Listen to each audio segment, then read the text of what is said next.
우리가 빌립보서 말씀을 몇 차례 생각하고 있는데 우리가 상상력을 동원해서 그 빌립보에 갔다고 생각해 봅시다. 따뜻한 햇빛을 받으면서 두 남자가 이야기를 합니다. 가만히 보니까 한 사람은 빌립보 감옥의 간수입니다.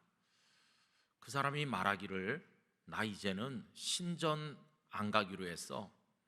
옆에 있는 사람이 깜짝 놀라면서 아니 신전에 안 가고 제물을 안 바치면 자네 벌을 받을 텐데. 아니야, 나 이제 그런데 안 가. 무슨 일이 있었는가? 그러면서 그 간수의 긴 이야기가 시작됩니다. 얼마 전에 내가 당번이 되었을 때 그날 밤 감옥에 어떤 일이 있었는지 아는가? 지진이 일어나면서 옥문이 다 열렸어. 그리고 죄수들을 묶은 착고가 다 풀렸는데 나는 그들이 도망한 줄 알고 자결하려고 했는데 글쎄 세상에 다 열렸는데도 가만히 계신 분들이 있는 거야. 이분들은 보통 분들이 아니다.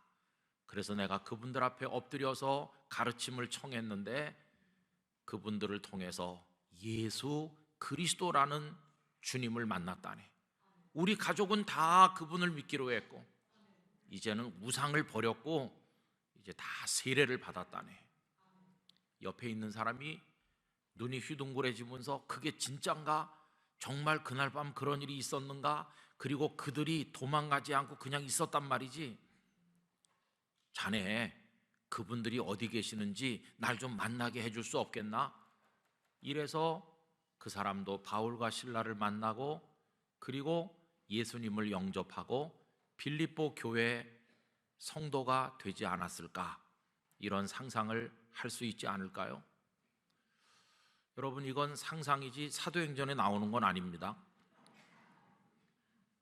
어쨌든 충분히 그렇게 해서 어떤 사람은 루디아의 간증을 듣고 어떤 사람은 이 간수의 간증을 듣고 어떤 사람은 바울과 실라를 통해 직접 듣고 성령께서 그 마음들을 움직이셔서 빌립보 교회 성도들이 되었을 겁니다. 여러분, 그럼 이런 깜짝 놀랄 이야기들은 어떻게 해서 생겨난 걸까요? 어떻게 옥문이 열리고 착고가 풀렸을까? 여러분, 그것을 한마디로 말하면 사람은 기도했고 하나님께서는 응답하신 결과였습니다. 이미 아시는 것처럼 바울과 실라 두 분이 거기 갔었을 때 귀신에 들려서 점을 쳐서 주인에게 돈벌이를 해주는 불쌍한 여종을 만났는데 주님의 능력으로 그 귀신을 쫓아내고 여종을 온전케 하자 더 이상 돈을 벌 수 없게 됐는데 화가 난 그 주인이 바울과 실라를 관원들에게 끌고 갔고 결국 자초지종도 알아보지도 않은 채로 매를 때리고 착고에 묶어서 감옥에 가두지 않았습니까?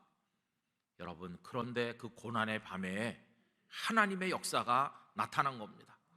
그분들은 그날 밤에 무엇을 하였는가? 그냥 상처에 고통받으면서 누워 있었나? 아닙니다. 그분들은 일어나서 기도하고 찬송하였습니다. 사도행전 16장 25절 한밤중에 바울과 실라가 기도하고 하나님을 찬송하며 죄수들이 듣더라. 여러분, 이분들의 그 기도, 그 찬송에 하나님 응답하셔서 옥문이 열리고 착고가 풀린 것이었습니다. 그리고는 그 간수를 비롯한 더 단단히 잠겨있던 사람들의 영혼의 문도 다 열리게 된 것이었습니다. 여러분, 이처럼 기도는 옥문을 열고 착고를 풀기도 합니다. 이 기도는 하나님께서 우리들에게 주신 가장 강력한 무기가 아닐까요? 지금까지 2000여 년 교회 역사를 통해서 얼마나 교회와 성도들이 핍박을 받고 고난을 받았습니까? 그러나 그것을 때로는 이기게 해주시고 때로는 견디게 하시면서 오늘까지 하나님의 백성들이 있게 하신 그 배후에는 성도들의 기도가 있은 것입니다. 그리고 하나님께서는 그 기도를 들으시고 하나님의 방법으로 역사하셔서 응답해 주셨습니다. 여러분, 바울의 생애만 해도 그렇습니다. 바울 사도께서 복음을 핍박하는 사람에서 복음을 전도하는 사람으로 바뀌자 유대인들이 그를 미워해서 죽이려고 했습니다. 얼마나 위협을 많이 받았는지요. 그리고는 복음을 이방에 전하기 위해서 파송받아 사방으로 다닐 때 그의 발걸음이 닿는 그곳에 그를 환영하는 사람은 아무도 없었습니다.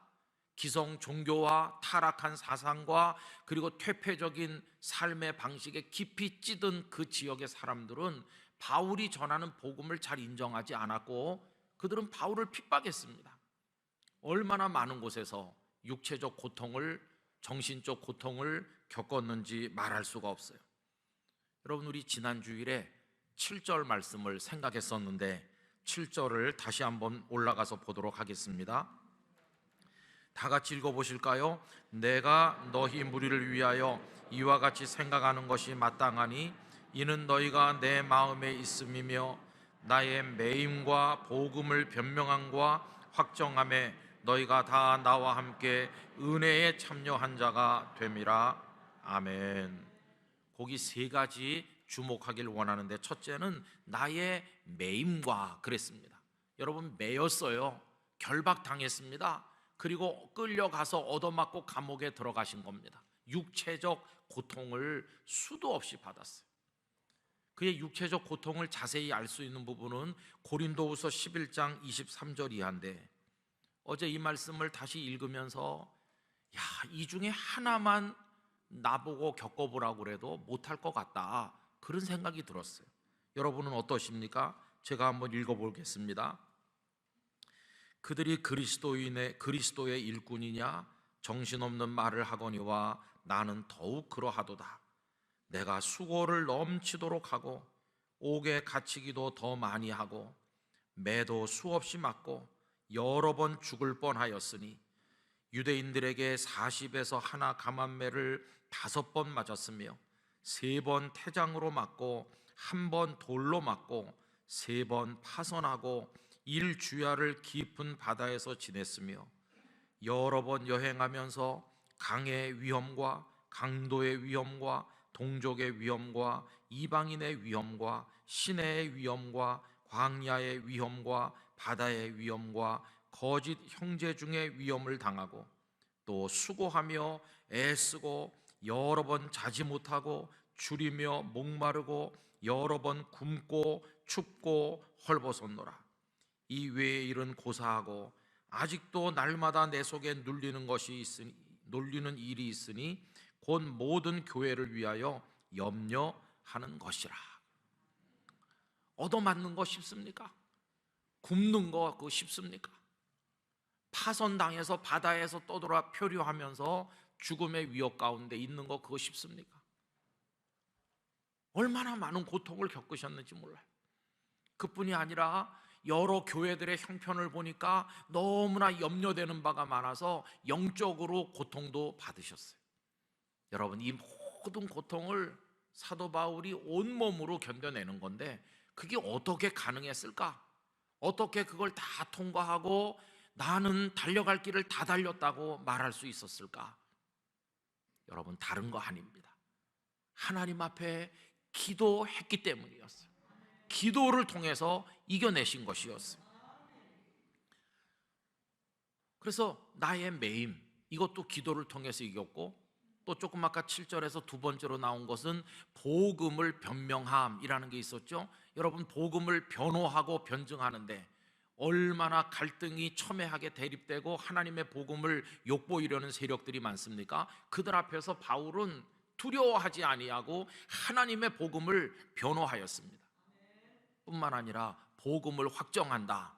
교회 안팎에 하나님의 복음을 교묘하게 왜곡하려는, 예를 들면 영지주의 이단이나 율법주의자들이나 이런 세력들이 많이 있었는데 그들과 맞서서 하나님의 복음이 무엇인지, 예수님의 십자가와 부활과 그것을 믿었을 때 나타나는 하나님의 축복과 구원의 역사가 어떤 것인지, 하나님의 나라는 어떤 것인지, 이런 것들을 확정하기 위해서 치열한 영적 싸움을 싸우셨습니다. 그런데 그 모든 것들을 어떻게 감당할 수 있었을까? 기도의 힘이었어요. 기도하셨고 하나님께서는 응답하여 주신 것입니다. 사실 사도행전을 쭉 읽어보시면요, 사도 바울의 모든 게 다 기도로 시작해서 기도로 진행되고 기도로 열매 맺었습니다. 맨 처음에 안디옥 교회가 바나바와 바울 두 분을 구별하여 파송할 때도 금식하며 기도하면서 하지 않았습니까? 사도행전 13장 3절, 이에 금식하며 기도하고 두 사람에게 안수하여 보내니라. 우리가 지금 빌립보 교회 얘기를 하고 있는데, 빌립보 교회는 기도로 세워진 교회였습니다. 거기 도착한 그분들이 기도할 곳이 어디에 있는가 해서 기도처를 찾아다니다가 루디아와 여성들을 만났죠. 사도행전 16장 13절, 안식일에 우리가 기도할 곳이 있을까 하여 문 밖 강가에 나가 거기 앉아서 모인 여자들에게 말하는데, 기도하고자 할 때 길을 인도하시는 줄로 믿습니다. 최초의 성도 루디아와 여성들을 기도 중에 만났습니다. 그리고 그것이 교회가 되었으니까 빌립보 교회는 기도로 세워진 것입니다. 여러분, 먼저 기도하고 출발하면 하나님께서 인도해 주실 것입니다. 그러나 기도 없이 시작하면 그것은 실패하고 말 것입니다. 영락교회 성도들의 기도가 모든 것의 최우선 되시기를 바랍니다. 아까 말씀드린 그 귀신 들린 여종을 온전케 한 일도 기도하러 가다가 일어난 일이었어요. 사도행전 16장 16절, 우리가 기도하는 곳에 가다가 점치는 귀신 들린 여종 하나를 만나니, 기도하러 가다가 만난 겁니다.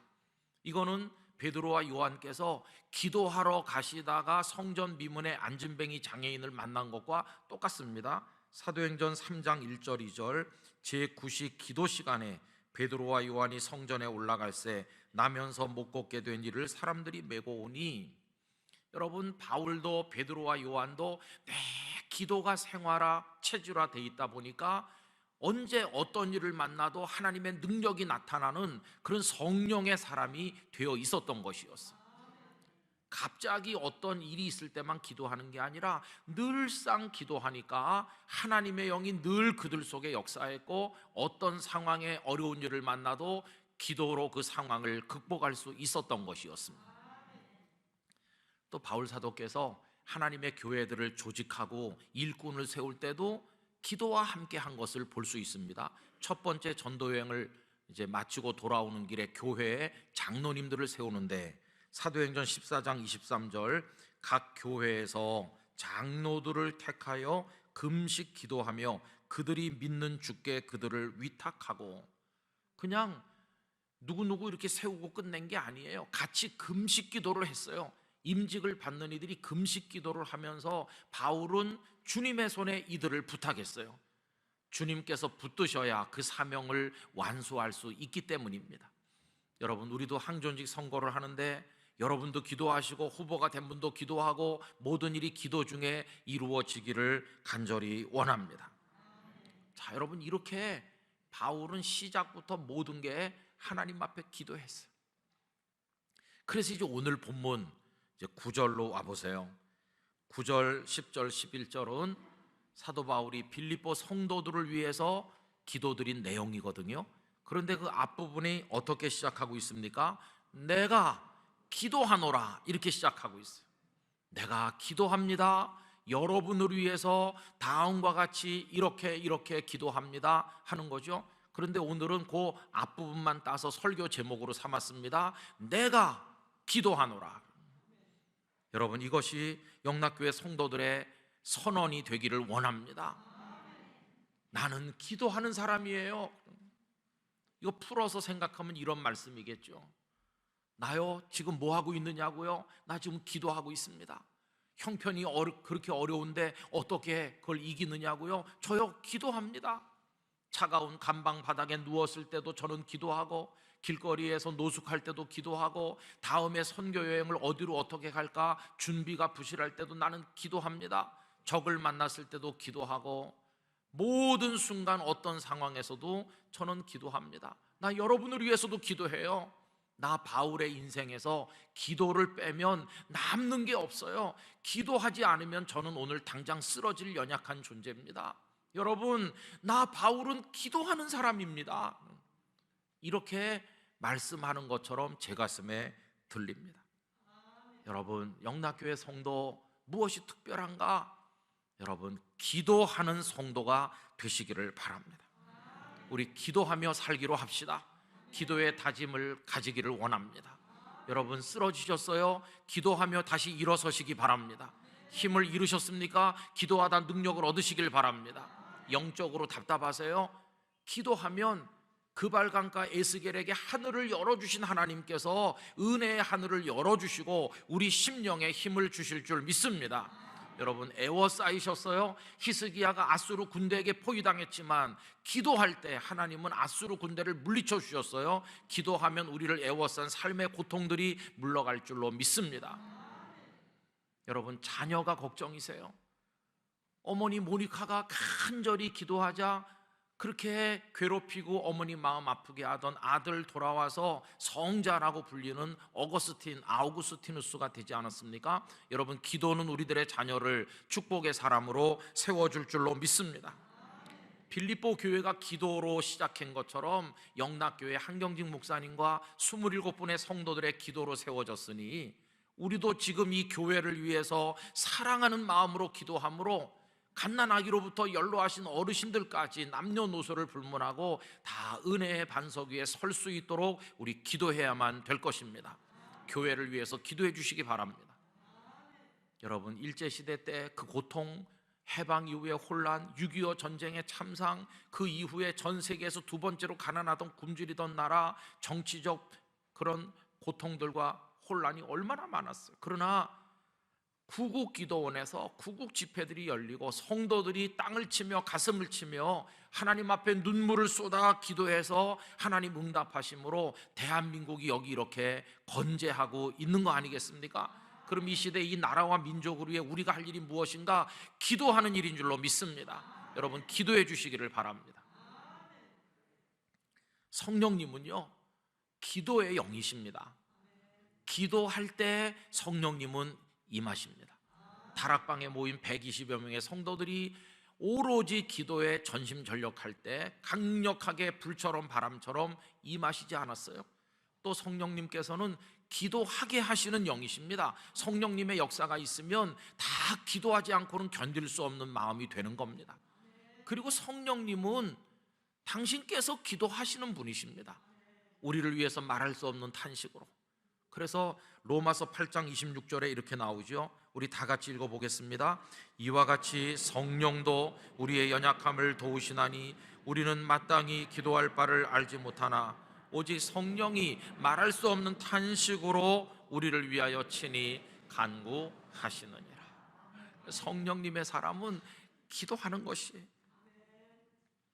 여러분 바울 사도는 당신도 기도했지만 이 성도들도 기도 없이는 이 세상을 이길 수 없고 믿음을 지킬 수 없다는 거 알았기 때문에 그 서신서 속에서 기도에 대해서 얼마나 많이 말씀했는지 시간이 없어서 다 소개할 수 없어요. 제가 그 중에서 4가지만 알려드리려고 합니다. 로마서 12장 12절 소망 중에 즐거워하며 환난 중에 참으며 기도에 항상 힘쓰며 빌립보서 4장 6절 아무것도 염려하지 말고 다만 모든 일에 기도와 간구로 너희 구할 것을 감사함으로 하나님께 아뢰라. 골로새서 4장 2절 기도를 계속하고 기도에 감사함으로 깨어있으라. 데살로니가전서 5장 17절 쉬지 말고 기도하라. 그냥 주님 기도하지 못한 죄를 용서해 주세요. 기도하지 않았다는 건 하나님 의지하지 않고 내 힘으로 살았다는 것이니까 교만하다는 뜻이고, 기도하지 않았다는 건 기도해봤자 소용없다는 생각을 한 거니까 하나님을 제대로 믿지 않았다는 뜻인 거죠. 이제는 우리가 기도하기 원합니다. 여러분 하루를 기도로 여십시오. 아침에 눈 뜨면 제일 먼저 하나님 생각하시기 바랍니다. 하루를 하나님께 맡기십시오. 그리고 그 하루 동안에 하게 될 여러 가지 일들을 위해서 기도하셔야 됩니다. 우선 만남을 위해서 기도하시기 바랍니다. 만남의 상대자를 위해 기도하시고, 오가는 대화를 위해 기도하시고, 그 대화가 상처를 남기고 아픔으로 끝나지 않도록 아름답게 치유되고 서로의 가슴에 기쁨으로 남고 어떤 일이 열매가 되는 대화가 되도록 기도해야 되겠습니다. 그리고 우리들은 그날 할 일을 위해서 기도해야 됩니다. 내가 기계 앞에서 일을 하든 사무실 테이블에 앉아 기도하든 내 일터에 주님께서 함께 하시고 내가 생각을 쏟고 땀을 흘려 일할 때 소득이 있도록 기도하셔야 됩니다. 그리고 하루 일과를 마치고 저녁에 집에 돌아오면 그 하루 동안 동행하신 은혜를 생각하며 감사 기도하고, 저녁에 잠자리에 들기 전에 하나님 앞에 내가 깊이 잠들어도 야곱이 베델에서 자는 중에 하나님의 사다리가 내려오는 은혜를 경험한 것처럼 꿈속에서도 내가 주님을 만나기를 원합니다. 이렇게 기도합시다. 그리고 여러분, 기도의 지평을 넓혀야 됩니다. 환우들, 치료에 희망도 없이 고통받는 분들, 밤마다 통증으로 잠을 못 이루는 많은 분들, 그들을 위해 기도하고, 그리고 몸은 건강한데 일터가 없어서 출근을 못하는 답답한 이들을 위해서 기도하고, 경제적으로 어려운 이들을 위해 기도하고, 나랑 좀 불편한 관계에 있어서 다투고 만나면 갈등하는 그런 이들을 위해서도 사랑으로 품고 우리 기도해야만 되겠습니다. 여러분, 한국교회 저 시골 농촌 섬까지 강단을 지키며 하나님의 말씀을 전하는 목회자들을 위해서 기도해 주시기 바랍니다. 이 강단이 살면 한국교회가 살 것입니다. 많은 전도자들, 선교사님들을 위해서 기도해 주시기 바랍니다. 그리고 무엇보다 신학대학교를 위해서 기도하시고 거기 주의 종으로 준비되고 있는 이들을 위해서 꼭 기도해 주시기를 바랍니다. 그들이 배출되어 나올 때 하나님의 교회가 힘을 얻기 위해서 기도해야 되겠습니다. 이웃교회들, 어려운 교회들을 위해서 빼놓지 말고 기도해 주시기 바랍니다.